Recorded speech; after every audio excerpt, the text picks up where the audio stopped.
For every great person in history, the story of their life is written. But what about the story of their end? Most endings are predictable. Old age, illness, battle. But some are so bizarre, so unbelievable, they become legends in themselves. Tonight, we open the archives to uncover the strangest deaths in history. This is Aeschylus, one of the greatest playwrights in history. A true genius. And this is the animal that killed him. A prophecy had warned Aeschylus that he would be killed by an object falling from the sky. Terrified, he spent his final years living outdoors, in open fields, far from any walls or roofs that could fall on him. But he couldn't escape his fate. High above, an eagle was looking for a rock to drop its tortoise on, to crack its shell. And from 1,000 feet in the air, the philosopher's large, bald head looked exactly like a rock. The eagle released its projectile. And so, Aeschylus, the great genius, was killed by a tortoise. A literal bolt from the blue. But history's bizarre endings are not confined to ancient Greece. Let's travel forward 2,000 years to 17th century England and the brilliant mind of Sir Francis Bacon. Bacon is known as the father of the scientific method. He believed everything should be proven through experimentation. And strangely, his commitment to science. And this chicken would be the cause of his death.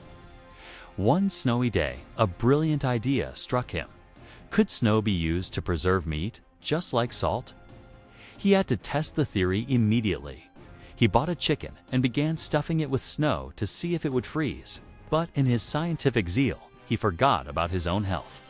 He caught a severe chill from the intense cold. A few days later, he died of pneumonia. But even in his final letter, he wrote with pride, "The experiment, your lordship, succeeded excellently well." He had proven his theory, but it had cost him his life. But dying for a noble cause like science is one thing. What about dying for good manners? Meet Tycho Brahe, a Danish nobleman and one of the greatest astronomers in history. His observations of the cosmos were legendary. But it wasn't a colliding star that ended his life. It was a dinner party. In 1601, Brahe was a guest of honor at a royal banquet in Prague. As was the custom, the feast went on for hours, and Tycho drank and drank and drank. Soon, he had a very urgent, very natural problem. He desperately needed to excuse himself. But there was one unbreakable rule of royal etiquette. It was considered a mortal insult to leave the table before the king did. Torn between offending the king and enduring the pain, Tycho made a fatal choice. He stayed. According to the legend, after hours of agony, his bladder ruptured. He died 11 days later, not from a cosmic event, but from a case of extreme politeness. But strange deaths aren't just a product of ancient times.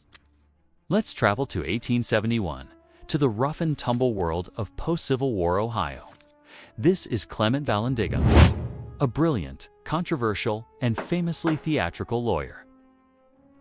Vallandigham was defending a man accused of murder in a bar fight.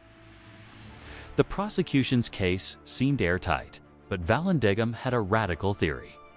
He argued that the victim had not been murdered at all, but had accidentally shot himself while trying to draw his own pistol from his pocket.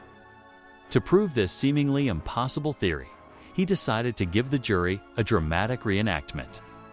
He took a pistol, placed it in his pocket, and began to show how the victim might have snagged it while trying to stand up. There was just one fatal problem. He had accidentally picked up the wrong pistol from the table, a fully loaded one. The gun went off. Vallandigham had shot himself. He died the next day.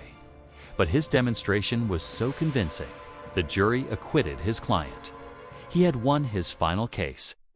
From a death born of tragedy, we now turn to one born from comedy. The strange case of the philosopher, who died from a joke. This is Chrysippus, a leading Stoic philosopher. The Stoics were masters of self-control and rational thought, immune to wild emotions. which makes it all the more ironic that this man, a master of controlling his emotions, would die from laughing too hard.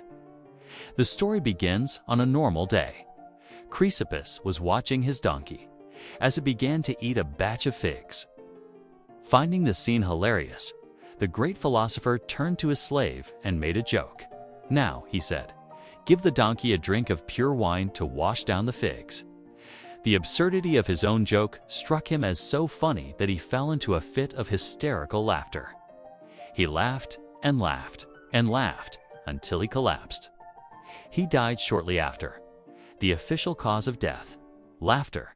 From a death caused by too much joy, we now travel to one caused by too much.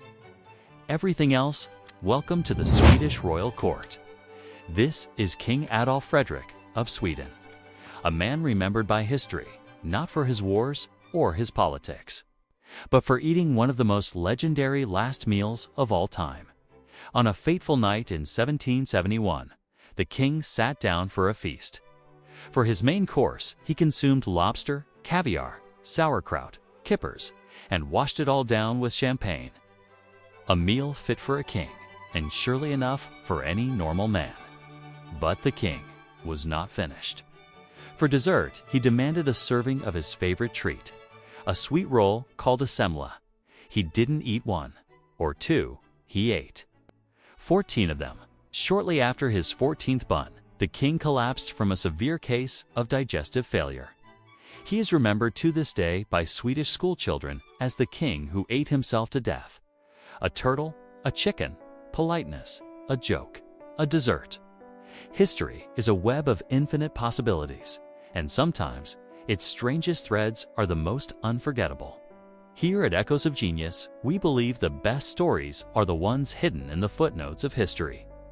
The Philosopher's Stone, the lost city of Atlantis, history's greatest unsolved codes.